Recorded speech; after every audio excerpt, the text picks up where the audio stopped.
اسے کتاب اللہ کو دیکھ کر ہدایت کے ماخذ کو حاصل کرنا ہر ایک کی بس کی بات نہیں ہے۔ اس لیے قرآن کریم کو دیکھ کر بھی لوگ گمراہ بھی ہو سکتے ہیں۔ خود قرآن نے کہا یضل بھی کثیرا و یہدی بھی کثیرا، اس قرآن کریم کے ذریعے سے بہت سے لوگ گمراہ ہو جاتے ہیں اور قرآن کریم کے ذریعے سے بہت سے لوگ ہدایت بھی پا جاتے ہیں۔ کیوں؟ اس لیے کہ قرآن کریم میں شاہی فرمان ہے، اس شاہی فرمان کا معنی اور مفہوم آپ نکالیں، اس نکالنے میں اگر غلطی کر گئے تو آپ گمراہی کا راستے میں جا گرے۔ یہاں تک کہ صحابہ کرام جو عربی جانتے تھے، جب قرآن کریم کی آیت اتری روزے کے بارے میں، کلوا واشربوا، تم کھاتے پیتے رہو حتی یتبین لکم الخیط الابیض من الاسود، اس وقت تک کھاتے رہو جب تک سفید دھاگا سیاہ دھاگے سے جدا نظر آنے لگے، اتنی روشنی ہو جائے کہ سیاہ سفید دھاگا صاف نظر آنے لگے، اس وقت تک کھاتے رہو سحری کا۔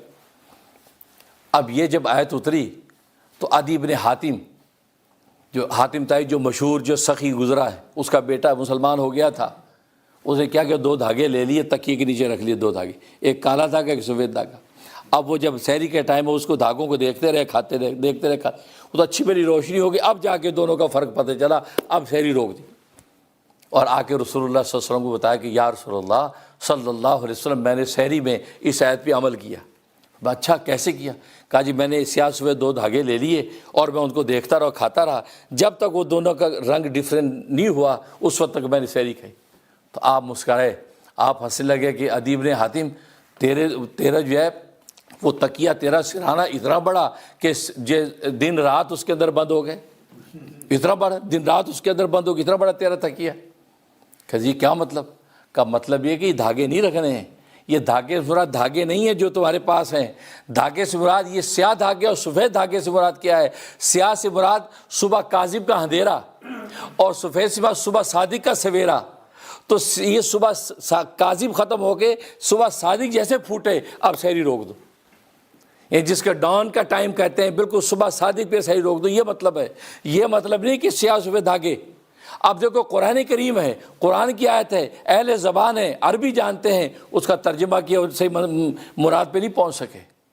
کیوں؟ اس لیے کہ یہ نبی ہوتا ہے جو اللہ کی مراد آگے پہنچاتا ہے، کیونکہ لکھے مضمون کو سمجھنا آسان نہیں ہے۔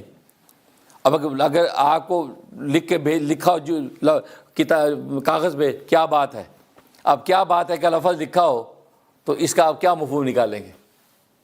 آپ کہیں گے اس میں سوال کر رہا ہے یا اس میں تعریف کر رہا ہے یا اس میں ڈانٹ رہا ہے، کیونکہ لہجہ متعین کرے گا، اس کا معنی لہجہ متعین، کہ جملہ ایک ہے، اس کا مطلب لہجہ متعین کرے گا۔ اگر کہے گا کیا بات ہے، آپ لہجہ دیکھ کے کہیں گے یہ تعریف کر رہا ہے، یہ جملہ تعریفیہ ہے۔